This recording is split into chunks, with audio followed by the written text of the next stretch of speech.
안녕하세요. 인터넷 쇼핑몰을 운영하고 있는 30대 여자입니다. 우리는 참는 자에게 복이 온다.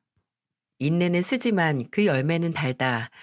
이런 말처럼 무엇이든 일단 참고 견뎌야 뭐든 된다는 말을 삶의 진리 마냥 잘 알고 살죠. 그게 당연한 것처럼요. 근데 참을 린 세 번이면 호구라는 말이 우스갯소리로 유행하는 것처럼 참는 것만이 능사가 아니고 과연 그 인내심이 내가 정말 원해서 이악 물고 참았던 게 아니라 상황에 의해서 남들도 다 그렇게 참고 산다는 착각 때문인지 알게 된다면 그렇게 참으면서 쌓아 올린 공든탑을 내 손으로 무너뜨려도 후회하지 않고 오히려 통쾌함을 느낄 수 있다는 걸 목표만 보고 살아왔던 30여 년 인생에 처음으로 깨닫게 됐습니다. 저는 어려서부터 뭐든 잘 참는 성격이었어요. 애들은 잘 넘어지고 다치잖아요. 근데 뛰어놀다가 무릎팍이 깨지고 팔꿈치가 까져도 울상 한번 지어본 적 없고 오히려 나중에 엄마가 옷을 갈아입혀 주실 때야 현아야 이거 언제 다친 거야? 라고 물어보시면 그때 아 내가 다쳤었구나 알 정도로 아픔에도 약간 무심할 정도였어요. 그냥 제 타고난 성격이 그랬습니다. 어느 정도냐면 고등학교 때 학교에서 배가 좀 아팠는데 좀 참고 수업 다 듣고 나서 집에 갔다가 아무래도 안 되겠어서 엄마랑 병원에 갔더니 맹장염이라고 의사 선생님이 황당한 표정으로 어떻게 이걸 참았냐고 하셨던 기억이 나요. 사회인이 되고 나서도 남들은 1년, 3년 주기로 온다는 퇴사에 대한 결심도 이 정도면 참고 다닐 수 있다라는 마음으로 견딜 수 있어서 처음 취업한 회사에서 5년을 버틸 수도 있었네요. 이렇게 잘 참는 성격은 여러모로 제 인생에 있어 득이 되고 목표를 이룰 수 있는 원동력을 줬지만 제 인생에 있어서 양날의 검이 되기도 했어요. 발을 빼야 할 때 그냥 꾹 참게 되거든요. 이야기를 듣고 계신 분들 중에서도 이런 성격이신 분들 계실 거예요. 그냥 나 하나만 참고 넘어가면 다 좋을 일이라서 눈 딱 감고 그냥 이 순간이 지나갈 때까지 참는 분들이요. 그럼 주변 사람들은 편하지만 참는 저는 남들의 몇 배는 지치곤 합니다. 그런 제 지친 마음을 알아줬던 게 바로 연애하던 시절의 남편이었어요. 저는 남편을 이모의 소개로 알게 됐는데 이모가 그 당시 회사 건물 청소를 다니셨거든요. 그때가 그 일을 하신 지 거의 2년 정도 됐는데 일을 시작하시고 한동안 한참을 저나 저희 엄마에게 칭찬을 하시던 어떤 남자가 하나 있었어요. 이모가 청소하는 건물 5층에 제3금융권 은행이 있는데 거기 다니는 남자 직원 한 명과 친해지셨는데 너무 친절하고 예의가 바르다고 입이 마르게 칭찬을 하셨죠. 이모는 일하면서 자주 마주쳐서 대화도 해서 그 남자가 저랑 동갑이라는 것과 심지어 가족들이 뭐 하는지까지 알아서 저희 집에 놀러 오실 때면 제게 이런 말을 하셨어요. 지 형이 배우래 배우. 언니도 얼굴 보면 알 거야. 언니 자주 보는 미니 시리즈에 조연으로 나왔는데 그래서 그런지 그 직원도 훤칠하니 잘생겼어. 얘 현아야, 너 생각 없니? 그 직원 만나는 사람도 없고 나이도 너랑 동갑이라는데 32. 이모가 연락처 얻어다 줄까? 이모가 그냥 지나치기 너무 아까운 사람이라 그래. 이모한테 주책이다. 괜히 그 직원 불편하게 하는 거라고 웃어 넘겼는데 며칠 뒤 이모가 진짜 그 직원의 연락처를 알아오신 겁니다. 실행력이 장난 아니죠? 이모는 의기양양한 얼굴로 그 직원에게 제 사진을 보여주면서 이번에 회사에서 승진해서 대리 달았다고 내 조카가 아니라 남이어도 괜찮은 아가씨라고 소개시켜 준다고 하셨다고 해요. 그 얘기를 듣는데 얼굴이 화끈거리면서 이모한테 얼굴을 왜 보여주냐, 이모 진짜 왜 그러냐고 했는데 이모가 잠자코 들어보라고 하면서 그러시는 거예요. 그 총각이 지만 네 사진 보는 게 불공평하다고 너도 본인 사진을 꼭 봐야 하지 않냐면서 이모한테 지 얼굴 찍어가라고 했어. 이것 봐. 깔끔하게 잘생겼지. 이 총각은 네가 마음에 드는 눈치야. 그러니까 사진이랑 연락처 이모한테 줬지. 한 번만 만나봐. 만난다고 뭐 하늘이 무너지니 땅이 꺼지니. 이모의 말을 믿고 그렇게 이모가 칭찬을 하던 사람을 만났는데 왜 사람은 나와 다른 모습의 사람에게 끌린다고 하잖아요. 이모께서 청소하는 건물에서 부당한 대우를 받았을 때 바로 나서서 대신 화를 내줬다는 얘기를 듣긴 했는데 실제로 만난 그 사람은 정말 불의를 보면 못 참는 성격이었어요.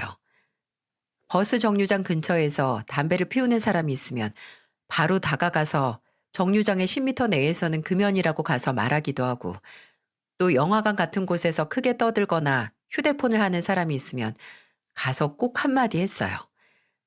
저는 내가 직접 피해를 봐도 그냥 참고 넘어가는 편이라서 그 사람의 그런 용기가 대단해 보였고 또 한편으로 배우고 싶은 적도 많았습니다. 그렇게 연애를 시작했고 2년의 연애 끝에 결혼까지 하게 됐죠. 남편의 친할머니 때부터 내려온 오래된 국밥집을 물려받아 운영 중인 시부모님께서 결혼 전 시댁에 정식으로 인사를 드리러 가기 전에 식당으로 초대를 해주셔서 갔었거든요. 근데 그 맛이 솔직히 결혼식 날에 조연 배우인 아주버님 덕분에 연예인 몇 명이 제 결혼식에 왔던 것보다 더 기억에 남을 정도로 맛있었어요. 얼마나 맛있었냐면 남편한테 당신이랑 결혼하면 이 수육이랑 국밥 평생 공짜로 먹을 수 있는 거야? 라고 물어볼 정도였어요. 남편도 저도 결혼은 우리 둘의 힘으로 하자고 입을 모았기에 예물 예단도 안 하기로 했거든요. 근데 남편은 제 말에 웃으면서 그럼 수육이랑 국밥을 예단으로 해야겠다고 했죠. 결혼하고 거의 1년 반 동안은 크게 문제가 없었습니다. 남편과 잘 지냈고 시골이고 석 달 뒤에 임신해서 예쁜 딸도 낳게 됐고요. 저희 시아버지께서 결혼 전 상견례 자리에서 간판 제작과 설치 사무실 하신 아버지께 30여 년 동안 바꾸지 않던 국밥집 간판 보수도 맡기셨습니다. 원래 전통을 중요시하는 오래된 맛집은 쉽게 간판을 바꾸지 않잖아요. 근데 시아버지께서는 저희 아버지가 제작하고 보수한 간판 제작 결과를 몇 개 보시고 마음에 드셨는지 일을 맡기신 거였죠. 신혼 때 신경이 쓰였던 건 솔직히 딱 하나밖에 없었어요. 바로 형님과 시누이의 텃세 내지 은근한 따돌림이었죠. 조연 배우였던 아주버님과 결혼한 형님은 승무원이었는데 딱 봐도 단아하고 피부도 좋고 여자인 제가 봐도 반할 만큼 외모가 뛰어났어요. 그리고 꾸미는 것도 좋아해서 만날 때마다 저는 형님이 그 전에 입었던 옷이나 들었던 가방을 가져온 걸 본 적이 없는 것 같았어요. 저야 어렸을 때부터 옷은 그냥 깔끔하기만 하면 되고 화장도 눈썹이나 입술만 바르면 거의 풀 메이크업을 한 거나 다름없던 터라 그런 형님과는 처음부터 공통 관심사가 없었는데 형님을 거의 롤모델처럼 모시던 사람이 있었는데 그게 바로 시누이였어요. 시누이는 형님처럼 화장이나 옷같이 꾸미는 데 관심이 많았는데 형님한테 뭐 새로 산 옷이나 가방, 신발이 보이면 바로 알아보고 언니 이거 어디서 샀어요? 얼마예요? 저 한번 입어봐도 돼요? 라고 옆에 붙어서 아양을 부렸거든요. 작게 네일 아트 샵을 운영하는 시누이는 종종 손가락이 긴 형님에게 네일 아트를 무료로 해주고 그걸 찍어 SNS에 올리는 홍보 사진으로 쓰곤 했거든요. 그럴 때마다 언니는 손톱도 동그랗고 손가락이 길고 예뻐서 사진이 더 잘 나와요. 언니 손 한번 올리면 이거랑 똑같이 해달라고 오는 손님이 는다니까요. 라고 어찌나 비행기를 태우던지.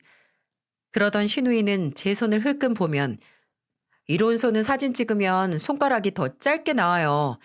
근데 둘째 언니 손톱 되게 납작하네요. 이런 손톱은 아무리 다듬어도 모양이 안 나오는데. 라는 말만 했죠. 전형적으로 시누이 본인이 존경에 맞지 않는 형님을 더 찬양하기 위해 저를 깎아내리는 거였는데 상대가 불쌍하면 그런 노골적인 수도 오히려 불쌍해 보이는 거 아시나요?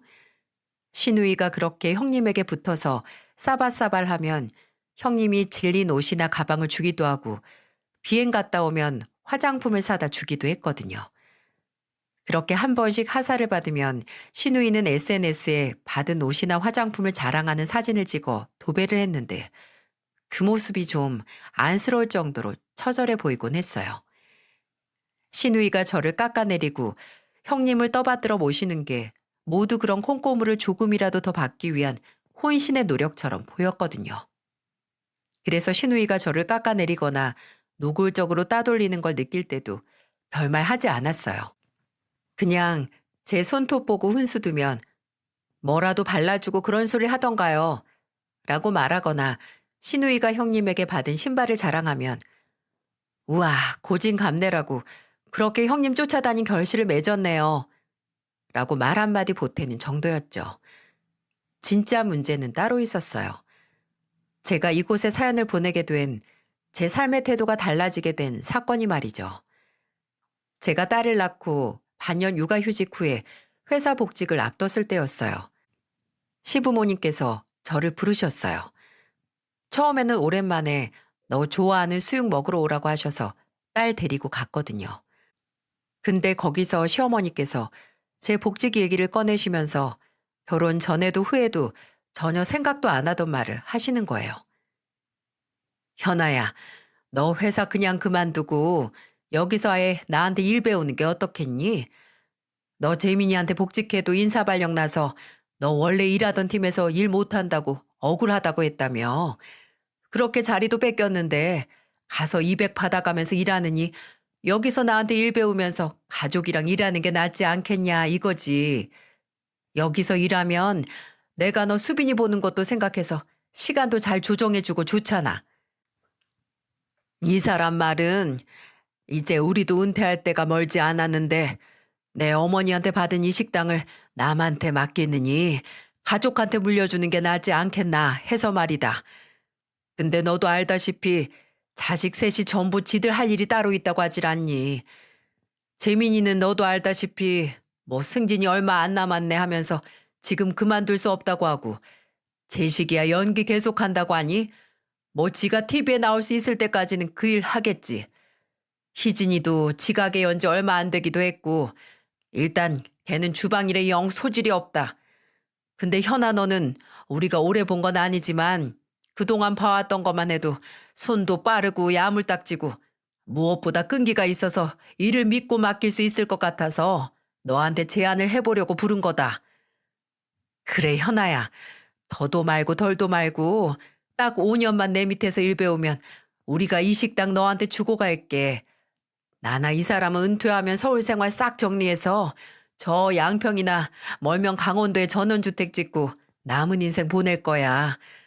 그 후로는 식당에는 아예 신경도 끌 건데 그럴 거면 너한테 믿고 맡길 정도는 전수를 해주고 가야 하지 않겠나 싶어서. 물론 파격적일 정도로 좋은 제안이었죠. 동네 소문난 맛집을 자식이 아닌 며느리인 제게 물려주신다니 얼마나 고민을 많이 하셨겠어요.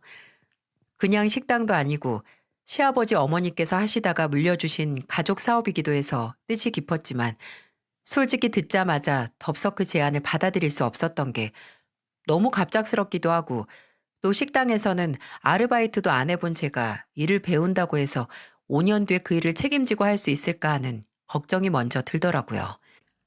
그래서 일단 시부모님께는 중대한 사안인 만큼 혼자 시간을 갖고 고민을 해보겠다고 말씀드렸고 3일 동안 생각을 해봤죠. 근데 그때쯤 남편이 사고를 쳤거든요. 저는 정말 결혼 전 불의를 보며 못 참던 남편의 성격이 장점인 줄만 알았는데 이렇게 몇 년 사이에 단점으로 바뀔지 몰랐습니다. 승진을 앞둬서 의욕이 가다하게 넘쳤더라도 용서가 안 되는데 제3금융권은행은 대출을 받기 쉬운 만큼 이자가 세잖아요. 그래서 이자를 갚지 못하는 채무 고객의 수가 많다고 합니다.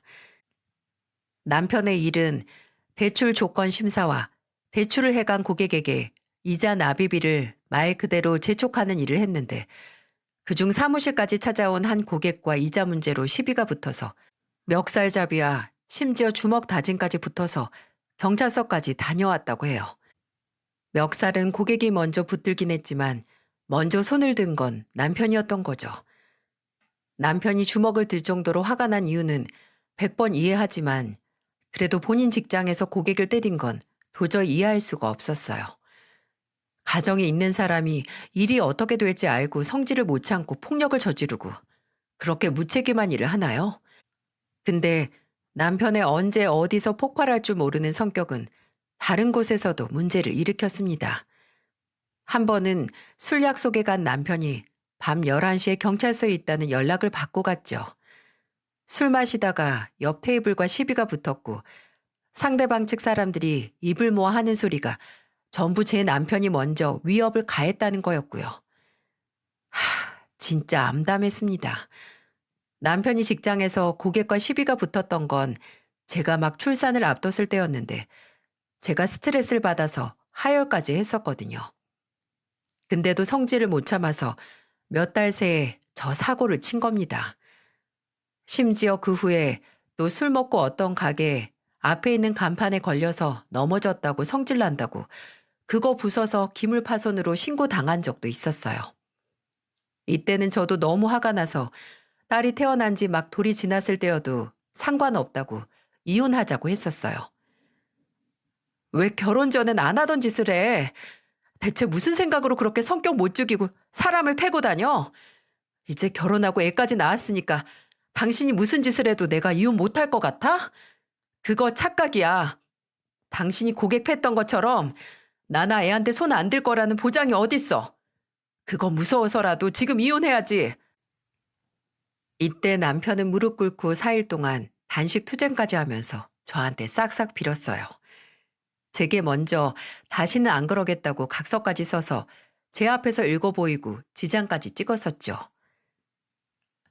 나 김재민은 오늘부로 그 어떤 폭력 사건에 휘말리거나 사건을 일으키지 않는다. 또한 물건이나 사람에게 화풀이하지 않고 이를 어길 경우 아내 주연아와 바로 합의 이혼을 하며 재산을 아내 7, 본인 김재민 3으로 나눠 갖는다. 그리고 딸 김수빈의 양육권 또한 아내 주연아에게 단독으로 일임한다. 솔직히 각서를 쓰든 지장을 찍든 저도 압니다. 사람은 고쳐 쓰는 게 아니라 골라 쓰는 거라고요. 하지만 그때는 남편이 나나 아이 앞에서는 폭력적인 모습을 보이지 않았기에 최소한 개선의 여지는 있을 거라고 믿었어요. 본인도 그러겠다 다짐했고 저는 아이가 태어난 지 1년도 안 돼서 아이를 이혼한 부모 아래서 자라게 하고 싶지 않았거든요. 그래서 그저 제가 처한 상황에서 최선의 선택을 할 수밖에 없었죠. 저는 남편에게 다시 기회를 줬지만 그래도 남편이 저지른 일로 봐서는 남편이 그때 일했던 직장에서 오래 일할 수 없을 거라는 생각이 들더라고요. 고객을 때린 인간이 어떻게 그 일을 오래 할 수 있겠어요? 그리고 어떻게 승진을 하긴 했지만 승진한 후로는 아예 밖으로 영업까지 돈다며 수금 비슷한 일까지 해서 퇴근도 늦어지고 주말에도 업무가 있어 나간다는데 전망이 긍정적으로 보이지 않은 건 당연한 거였죠. 그래서 만약 내가 시부모님 식당에서 일을 배우고 일하면서 5년 뒤 식당을 물려받으면 남편이 일을 그만두거나 잘려도 바로 같이 물려받은 식당에서 같이 일할 수 있겠다는 생각이 들었습니다. 진짜 내 가족이 살 수 있는 방법을 찾은 거죠. 그렇게 저는 시부모님, 정확히는 시어머님 아래서 일을 배우며 5년 뒤 식당을 물려받을 준비를 시작한 거예요. 그때는 그게 최선의 선택이라고 생각했는데 이게 뭔가요? 인생은 멀리서 보면 희극이고 가까이서 보면 비극이라고 했나요? 시부모님의 식당에서 일을 하게 되면서 참 못 볼 걸 많이 봤습니다. 물론 식당 일도 시어머니께서 말씀하신 것보다 훨씬 힘들었어요. 새벽에 일어나서 아침 7시에 식당에 나가서 일단 청소부터 하고 재료 손질하는 거 배우고 돕고 나서 음식 준비하고 11시부터 슬슬 점심 장사 시작해서 홀에서 서빙하고 손님들 상대하고 나면 또 거덜난 재료 손질하고 다시 주방에서 시간 가는 줄 모르고 있다가 저녁 장사 시간 되면 그때부터는 술 찾는 손님이 많아서 그때부터 더 정신이 쏙 빠지게 바빴죠. 분명 시어머니는 가족이고 너도 애 태어난 지 얼마 안 됐으니까 저녁 장사 준비만 하고 5시에 집에 보내주시겠다 했는데 사실 저녁 장사가 피크고 가장 중요하다고 저를 붙잡으셔서 아침 7시에 출근해서 저녁 9시, 10시에 퇴근하는 게 일상이 됐어요. 그래도 그건 참을 수 있었어요. 어차피 배워야 하는 일이고 5년 뒤에는 내 일이 될 일이니까 지금 배워두는 게 남는 거라고 믿었거든요. 그리고 제가 열심히 배워서 금방 일이 늘면 어쩌면 시부모님께서 저를 믿고 5년보다도 더 일찍 가게를 넘겨주실 수 있다는 생각에 바짝 배우자라는 마음으로 정말 열심히 일했습니다. 식당에서 일을 배우기 시작하면 힘든 건 업무적인 일은 하나도 없었어요. 오히려 업무 외적인 사적인 문제들이 절 괴롭게 했습니다. 식당에 나가면서 가장 실망을 하게 된 시댁 식구가 바로 시아버지와 아주버님이었어요. 아주버님은 개인적인 일상뿐만이 아니라 아주버님이 일하는 연예계에 대한 편견까지 제게 만들어줄 정도였죠. 제가 식당에 나가기 전까지는 몰랐는데 그전부터 시부모님의 식당은 아주버님이 동료 배우들이나 감독을 포함한 스태프들을 데려와 회식하는 장소였더라고요. 그래서 제가 일을 시작한 후로도 종종 아는 선후배 배우들과 감독들을 데려와 한 잔씩 했는데 한 번은 식당에 오기 전부터 전화를 해서 재수 씨, 오늘 진짜 중요한 손님 가니까 제일 넓은 방 좀 비워놔줘요. 라고 하더라고요. 그래서 저는 일단 알겠다고 하고 남아있는 넓은 방에 식탁 세팅하고 기다렸는데 식당에 온 아주버님은 나이 지긋해 보이는 남자분을 예전에 같이 일했던 감독님이라고 소개하더라고요. 그래서 인사하고 맛있게 드시고 가라고 했는데 한참 아주버님이 그 감독이란 사람하고 국밥에 수육 잔뜩 시켜서 술을 마시고 있었는데 벨로 저를 불러서 소주랑 맥주를 더 가져다 달라고 했거든요. 그래서 술 가져다 주고 나오려고 하는데 그 감독이란 사람이 제게 말을 거는 겁니다. 우리 재수 씨가 마스크가 아주 좋네. 나이가 몇이라고 했지? 처음 보는 사이에 반말로 심지어 얼굴에 대해 함부로 입을 연다는 게 황당하고 기분이 나빴지만 아주버님의 중요한 손님이기도 하고 또 술 취한 사람한테 무슨 말을 하나 싶어서 참고 그냥 먹을 만큼 먹었어요. 라고 했어요. 근데 이 인간이 작정을 하고 헛소리를 하기 시작하는 겁니다. 뭐 마스크는 좋은데 TV 나오려면 살을 더 빼야 하고 목소리가 좀 앵앵거리는 것 같다. 이딴 소리를 하다가 끝내 제게 일단 그러지 말고 옆에 앉아서 술이나 따라봐. 라는 막말을 한 거죠. 순간 너무 당황해서 무슨 말을 못하고 정색한 채 아주버님 쪽을 딱 쳐다보는데 아주버님은 한술 더 떠서 재수 씨, 우리 감독님 눈에 잘 들면 팔자 피는 거예요. 연기할 생각 없어요? 라고 하는데 와, 화가 나서 머리에 피가 몰리는 게 이런 기분이구나 싶더라고요. 그래서 술 따라주고 팔자 필 생각 없는데요? 아무래도 감독님이 장소를 착각한 것 같은데 이 차는 아가씨가 술 따라주는데 가보세요. 라고 말하고 바로 나왔습니다. 그렇게 출세를 위해선 가족이 어떤 모욕을 당하든 상관 안 하던 아주버님. 제가 결혼한 지 2년 만에 바람 피운 거 형님한테 그대로 들켜서 이혼 당했네요. 누구랑 바람 난지 정확히 모르지만 아마 그 징그러운 감독이랑 여자 나오는 술집 갔다가 눈 맞은 거 아닐까요?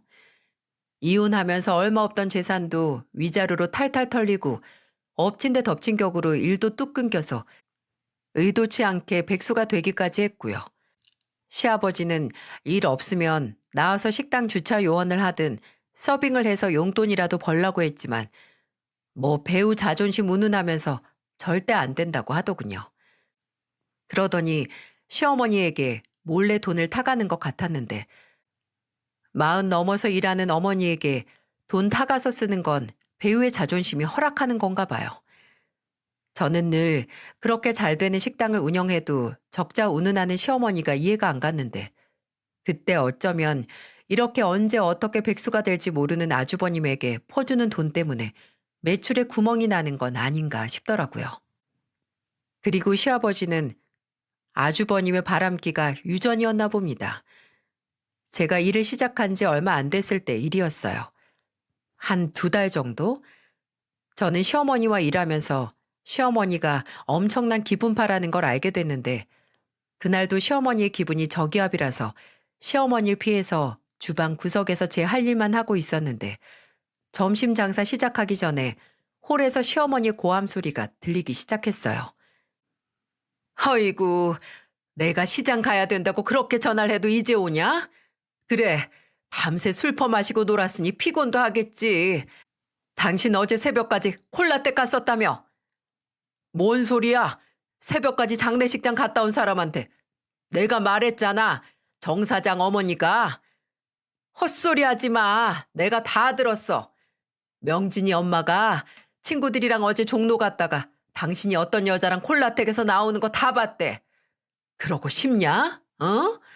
나이 처먹고 친구 어머니 죽었다는 말까지 해가면서 여자 끼고 놀고 싶어? 아, 진짜 목소리 안 죽여? 여기가 어디라고 그렇게 고래고래 소리 지르고 있어, 이 여자가. 왜? 창피한지 창피한 줄 모르고 한 거 아니었냐?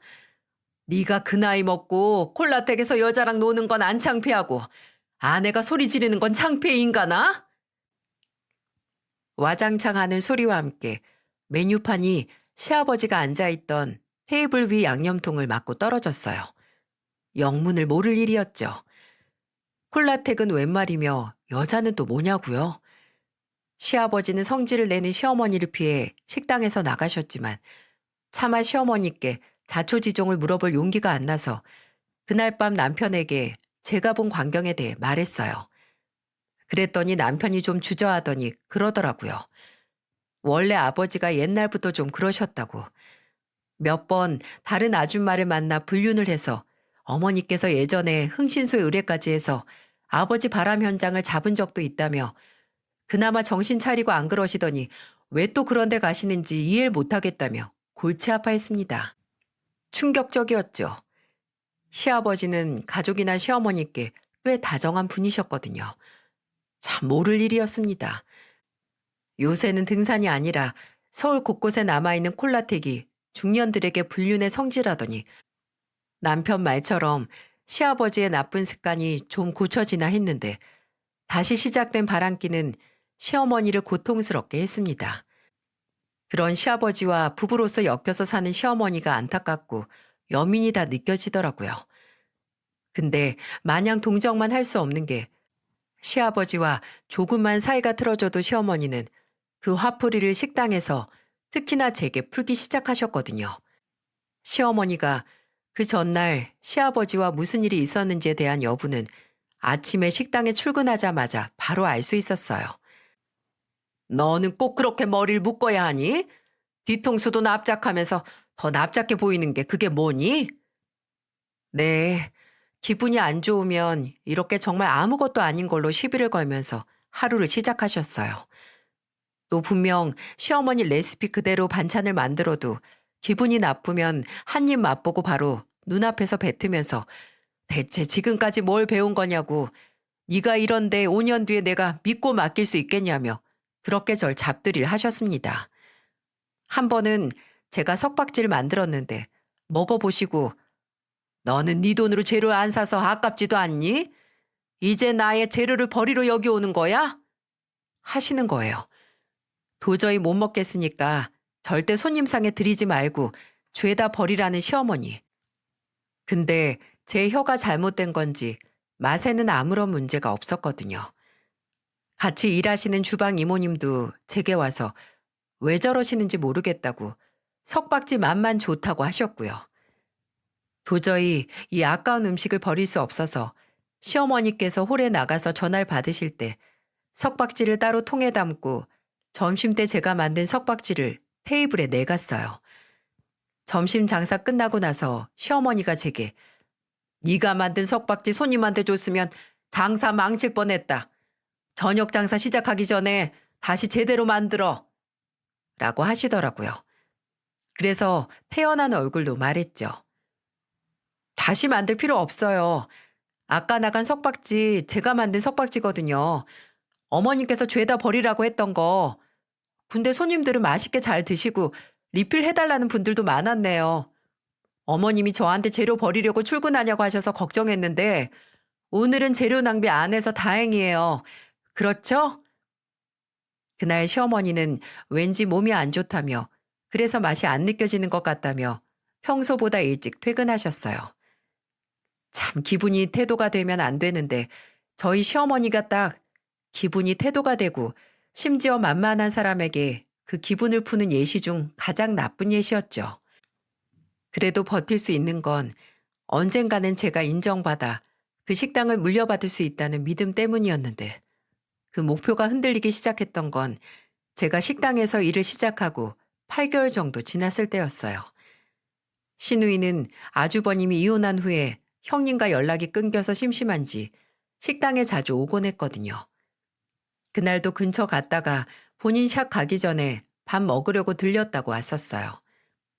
근데 제가 한참 음식 창고에서 재료 재고 확인하고 냉장고 정리를 하다가 나왔는데 주방 바로 맞은편에 있는 방에서 시어머니와 시누이의 목소리가 들리는 게 아니겠어요?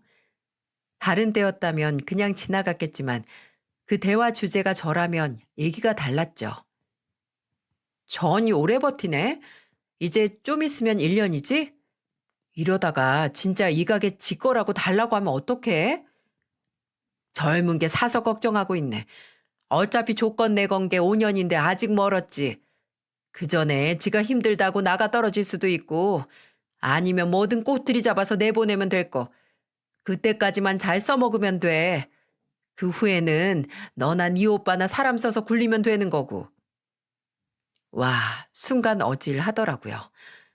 저와 했던 약속을 깡그리 무시하고 이용할 대로 이용하겠다는 말을 한 채 부끄러움 없이 하는 시어머니의 목소리를 들었을 때 분노하다 못해 오히려 차분해지는 느낌을 받았습니다.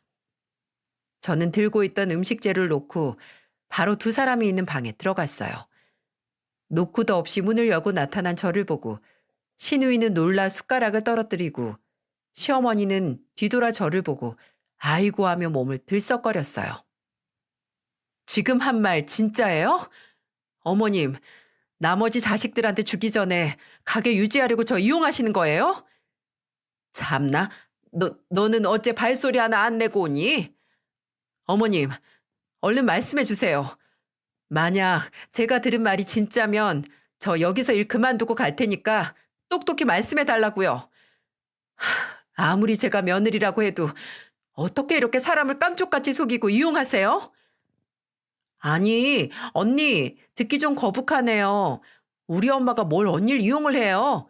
엄연히 월급 주고 정식으로 고용한 건데. 어차피 엄마 식당인데 나중에 누구한테 주든 마음이 변하든 그건 엄마 마음이고요.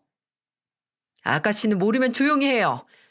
내가 아가씨라고 존댓말 꼬박꼬박 쓰니까 제대로 머리가 안 돌아가나 본데 나 엄연히 아가씨보다 나이 많고 아가씨 오빠랑 같이 사는 사람이에요. 그러니까 건방 좀 떨지 말고 상황 파악해서 말해요. 나 엄연히 어머니께 5년 뒤 식당에서 배우면서 일하면 물려받을 거라는 조건으로 지금 여기서 다니던 회사랑 같은 월급에 일하는 시간은 많고 더 힘든 일을 내 가게라는 생각으로 열심히 하는 거라고요. 알아들어요? 제가 참지 않고 한 소리 하니까 시누이는 놀랐는지 입을 꾹 다물고 아무 말도 하지 못했어요.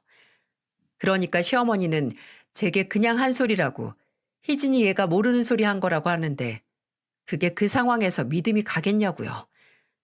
그러던 와중 식당에 도착한 시아버지께서 밖에까지 큰 소리가 난다고 오셨죠. 제 안색을 살피시더니 대체 무슨 일이냐고 물으셨는데 저는 자초지종을 설명했고 확신이 없다면 여기서 이렇게 고생해 가면서 일 안 할 거라고 했어요. 그랬더니 시아버지는 펄쩍 뛰시며 누가 그런 소리를 하냐고 걱정 말라고 이 식당은 엄연히 내 거고 나는 너한테 물려줄 거라고 하셨죠. 근데 거기서 시어머니가 뾰족한 말투로 이 식당이 왜 당신 거냐고 우리 거지 누구한테 물려줄 권리는 나한테 있다고 펄펄 뛰시는데 아니 아무튼 저한테 주신다면서요. 그래서 시아버지께서 모르는 소리 하지 말라고 명의는 엄연히 내 이름이고 당신도 처음부터 현아한테 주기로 약속하고 지금 같이 일하는 거면서 괜히 말 바꿀 생각하지 말라고 못을 박으셨습니다. 그리고 그 후로는 제 월급을 200에서 250으로 올려주셨고, 제게 나만 믿으라고 하시며 걱정 말고 그냥 열심히 일만 배우라고 하셨어요. 솔직히 너무 찝찝하긴 했지만 시아버지께서 그렇게까지 하시니 일단 믿고 더 참아보기로 했어요. 그러다가 저는 하늘이 무너지는 연락을 받았습니다. 일을 시작하고 1년 가까이 되던 날이었어요. 친정 어머니께 전화가 왔는데 아직도 그때 어머니의 목소리가 잊혀지질 않습니다. 현아야, 네 아빠 어떻게 하니? 네 아빠, 네 아빠가 감전당해서 병원에 실려갔단다. 어떡하니? 어떻게 해? 그건 5층 높이에서 간판 설치 작업을 하시던 아버지가 고압 전류에 감전됐다는 소식이었어요. 아버지는 제가 병원에 도착하기도 전에 이미 숨을 거두셨고, 저는 아버지께 그 어떤 작별 인사도 하지 못하고 그렇게 아버지를 떠나보내야 했어요. 아버지를 다시 만나지 못한다는 생각에 막막하고 아버지가 돌아가셨다는 사실 자체가 아직 현실이 아닌 것 같아서 정신이 몽롱한데 그 몽롱한 정신을 깨우는 일이 일어났네요. 발인 전에 오빠가 제게 와서 그러더라고요. 오빠 친구들이 장례식장에 자리를 잡고 앉아 있는데 뒤쪽에서 어떤 사람들이 이런 대화를 했다고 해요. 이거 그럼 산재인 거지? 그럼 사망보험금 꽤 나오지 않나? 그러게. 이렇게 위험한 일 하던 양반이 사망이나 사고보험 안 들었을 리가 없고 생각이 있었으면 몇 개 두둑이 들었을 텐데. 예, 잘 됐다. 안 그래도 네 오빠 요새 돈 없다고 난리였잖니. 도저히 사고로 한 가정의 가장이 아버지가 돌아가신 장례식장에서 하기엔 몰상식한 대화 내용이라 얼굴을 확인하고 오빠에게 알려줬는데 친구들이 설명해준 사람들이 제 시어머니와 시누이였던 겁니다. 그날 시아버지는 다른 일 때문에 못 오시고 시어머니와 시누이만 와서 밥을 먹고 갔거든요. 근데 이건 또 나중에 확인해서 알게 된 건데 두 사람이 와서 부조금 2만 원 내고 갔습니다. 오셔서 명복을 빌고 가주신 것만으로도 감사해서 2만 원 낸 것도 그냥 그러려니 했는데 명복은커녕 와서 사람들 다 듣는 곳에서 보험금이니 뭐니 헛소리하고 갈 때 제게 냉장고에 술들 남으면 꼭 챙겨오라는 소리 하고 간 거예요. 너무 화가 나고 그냥 넘어갈 수 없어서 아버지 장례식이 끝나고 처음 식당에 나갔을 때 시어머니께 따져 물었습니다. 시어머니는 처음에는 나 아니라고 잡아대다가 어머님이 아가씨랑 그 소리 하는 거 본 사람만 5명이다 라고 하니까 그제야 기어 들어가는 말소리로 말실수했다고 하시더군요. 저는 거기서 보험금이 나오든 말든 그건 저도 손 안 대는 저희 어머니 거라고. 그러니까 남편이 돈이 없어서 우는 소리를 하든 그 돈이 남편에게 갈 일은 추워도 없을 거라고 말했어요. 그랬더니 아휴 알겠다고 알겠어. 내가 실언했다니까. 아유 뭐 무서워서 말을 못하겠네. 라고 하면서 자리를 뜨더라고요. 생각 같았으면 식당 일도 당장 때려치우고 시어머니 얼굴도 안 보고 살고 싶었는데 사람이 본전 생각이 나니까 쉽게 식당 일도 그만 못 두겠더라고요. 그동안 고생하면서 일한 것도 있고 또 몇 년만 참으면 내 가게가 생긴다는 것도 무시할 수 없어서 꾹 참고 버텼어요. 근데 참으면 복이 오는 게 아니라 배신을 당하는 건가 봅니다. 아버지가 돌아가시고 1년이 지나고 저도 기머거리 벙어리로 1년 버티니 일이 터졌어요. 저는 이미 한 달 전부터 시어머니께 저희 아버지 첫 기일에 친정에 간다고 했었어요. 첫 기일이기도 하고 일찍 가서 어머니를 도와서 아버지 제사 지내고 싶다고요. 시어머니도 알겠다고 하셔서 그날은 오전에 점심 장사 전 재료 손질만 하고 바로 친정으로 가기로 했어요. 근데 당일에 출근했는데 주방 한 구석에 절인 배추가 산더미처럼 쌓여 있는 거예요. 식당 이모님께 물어보니 그날 김장을 하기로 했다는 겁니다. 아니, 그날은 저도 점심 전에 퇴근하는데 이 많은 걸 언제 다 하시려고 하시나 싶더라고요. 한 달 전부터 말했고 그 중간중간 어머님 저 14일에 친정 가는 거 안 잊으셨죠? 라고 상기시켜드리면 성가시다는 목소리로 아유 몇 번을 말하니? 라고 하셨거든요. 제가 그날 일찍 퇴근한다는 걸 잊으신 건 아닐 겁니다. 그래서 시어머니께서 따로 생각이 있으신가 보다 했는데 제가 재료 손질하고 정리를 어느 정도 마치고 앞치마를 벗으려고 하는데 시어머니가 오시더니 제게 배추를 식당 뒤로 옮기라고 하시더라고요. 그때 나갈 채비를 하려고 했지만 저 많은 거 나 없이 어떻게 옮기나 하는 생각에 다 옮겼어요. 그리고 드디어 앞치마를 벗는데 갑자기 시어머니가 제게 그러시는 거예요. 그거 왜 벗니? 저 이제 가야죠, 어머님. 오늘 저희 친정아버지 기일이잖아요. 너 정말 갈 거였니? 허, 너는 저 산더미 같은 배출 보고도 집에 가고 싶어?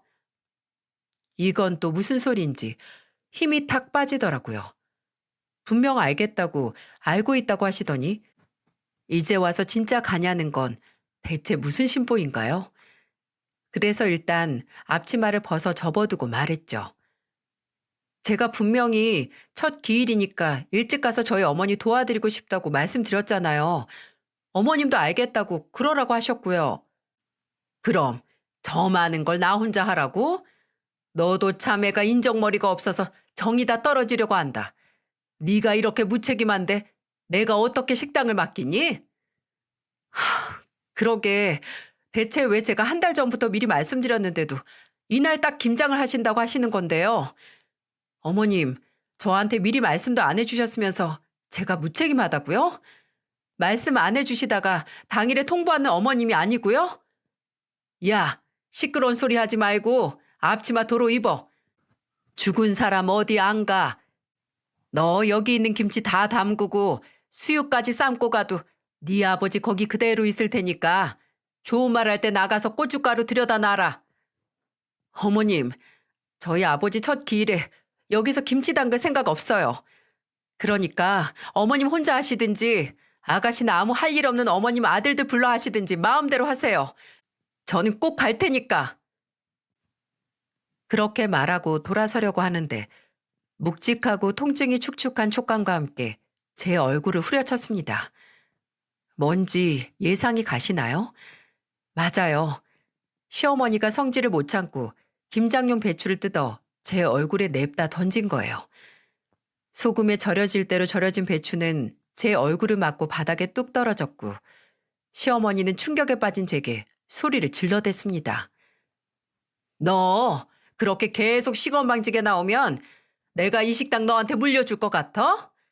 잔말 말고 여기서 계속 일하고 싶으면 내가 하라고 하는 대로 해. 꼴의 주제도 모르고 말이야. 그때 알았습니다.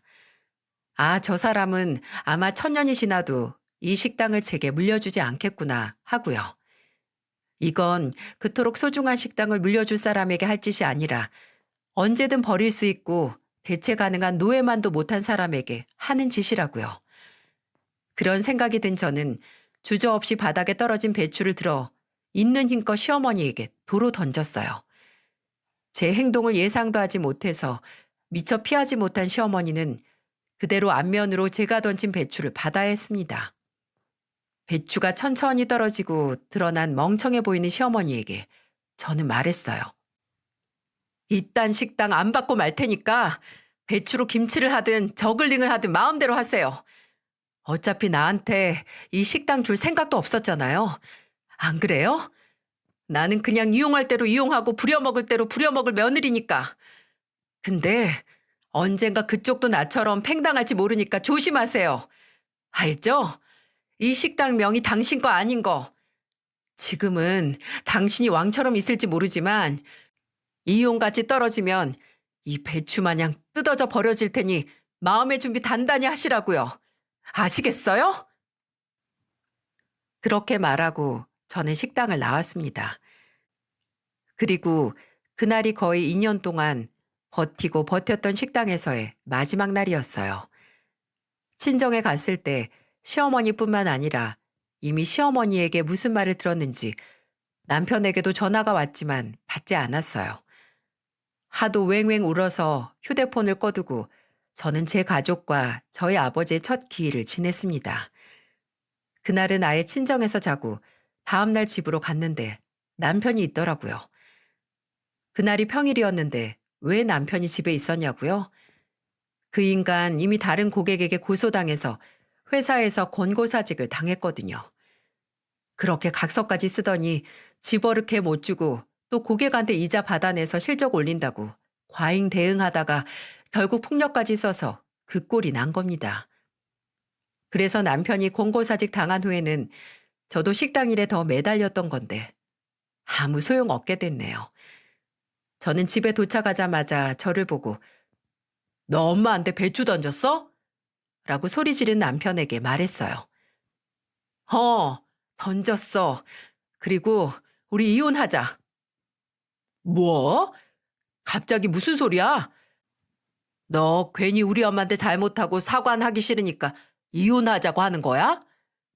"아니, 이제 당신이나 당신 가족들한테 진절머리가 나서 이혼하자는 거야.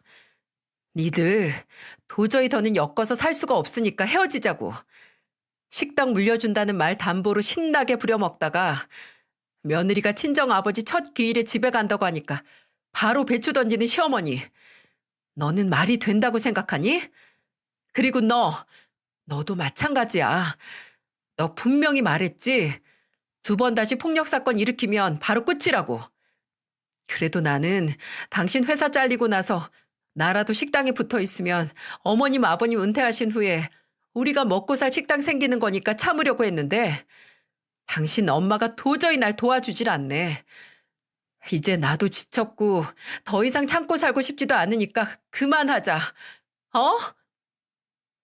남편은 당연히 무슨 말도 안 되는 소리냐고 회사 일은 본인이 미안한데 그래도 이혼은 아니라고 하며 저를 붙잡았습니다.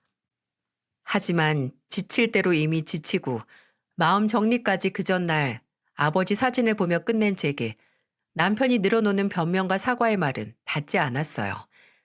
씁쓸하지만 당연히 남편이 썼던 각서는 법적 효력을 갖고 있지 않아서 그렇게 저는 이혼 소송을 준비했고요. 근데 그 각서가 제게 도움이 되긴 했어요. 남편이 자신의 폭력 문제를 인지했음에도 이를 개선하지 않고 또다시 문제를 일으켜 해고까지 당했다는 게 유책 사유로 인정이 됐거든요. 아예 없는 것보다는 훨씬 도움이 됐죠. 재산까지 분할해서 이혼 후 저는 딸을 데리고 친정으로 들어가 어머니와 함께 생활했습니다. 전 남편은 바로 딸에 대한 면접 교섭권을 신청했고요. 전 남편을 만나러 간 딸을 데리러 갈 때 보기 싫어도 종종 마주칠 때가 있었는데 그때마다 지가 안 보고 싶냐고 이제는 지가 아버지 식당에서 일하면서 물려받을 준비를 할 테니까 다시 합치자고 우리 수빈이를 생각하라고 하더라고요. 택도 없는 소리죠. 애초에 그 인간이 백수라서 이혼을 택한 게 아니라 폭력적이고 지가 뱉은 말 지키지도 않는 무책임한 인간이라서 이혼한 거니까요. 저는 꿈도 꾸지 마. 네가 보고 싶냐고? 너는 니네 집 국밥보다도 내 안중에 없어. 너보다 수육 생각이 더 나더라? 라고 했습니다. 그래도 딸은 주기적으로 지 아빠를 만나러 가야 했는데 그 덕에 새로운 소식을 듣게 됐어요. 하루는 전 남편을 만나고 온 딸이 할머니와 할아버지가 따로 산다는 말을 하는 거예요. 제가 무슨 소리냐고 했더니 엄마랑 아빠처럼 따로 산다고 라고 하더군요. 이혼했다는 거죠. 안 그래도 전 남편이 왜 늘 그렇듯 부모님 식당이 아니라 아버지 식당이라고 했나 싶었는데 정확히 알 수 없지만 저희가 이혼하고 나서 얼마 지나지 않아서 시부모님도 이혼을 하고 식당은 시아버지께서 운영하기로 했나 보더라고요. 참, 제가 마지막에 시어머니에게 했던 말이 뭔가 현실이 된 것 같아서 기분이 좀 묘했네요. 지금 저는 어머니와 함께 살면서 친한 친구의 도움으로 인터넷 쇼핑몰을 운영하고 있는데 시작 단계라서 아직 정신이 없긴 하지만 그래도 매출도 잘 나오고 있고 또 의외로 제 적성에 잘 맞더라고요. 아직 가야 할 길이 한참이지만 꾸준히 버티고 키워나가려고 합니다. 이혼으로 인해 저는 참고 버텨야 할 일과 버틸 가치가 없는 일을 구분할 수 있게 된 것 같아요. 참고 버텨야 할 일은 어쨌든 내가 투자를 하는 만큼의 보람과 내가 이 일을 해야 하는 확신이 느껴지는 반면, 그럴 가치가 없는 일은 버티면서도 계속해서 이 길이 맞나 하루에도 12번씩 고민을 하게 되죠. 저는 결혼 생활 동안 하루에 12번씩 제 머릿속을 맴도는 의문들을 그저 제가 약해서 인내심이 없어서라고 생각했어요. 그래서 더 버텨야 한다고요. 하지만 그건 더 빨리 놔야 하는 가치가 없는 일이었습니다. 그걸 버틴 제 노력과 시간이 당연히 아깝긴 하지만, 그래도 사람이 평생 가지고 살았던 신념이나 습관을 바꾸기가 참 어렵잖아요. 근데 그걸 바꿀 수 있었으니 인생의 큰 수업료라고 치고, 앞으로는 이런 일이 내게 그리고 제 딸에게 일어나지 않게 수업료값 톡톡히 하며 잘 살아야겠습니다. 만약 제 이야기를 들어주신 여러분 중에 늘 더 참고 버티는 성격이신 분들이 계시다면, 살면서 한 번쯤은 눈앞에 공든 탑을 무너뜨릴 가치가 있다는 말씀을 해드리고 싶네요. 그 탑이 무너지고 나면 정말 공들인 탑은 그리 쉽게 무너지지 않고, 애초에 쌓을 가치가 없던 부실 공사로 지어진 탑이기 때문에 무너졌다는 걸 깨달을 수 있으실 테니까요. 긴 이야기 들어주셔서 감사합니다. 부디 여러분 앞에는 쉽게 무너지지 않는 진정한 공든 탑만이 우뚝 자리 잡길 바랍니다.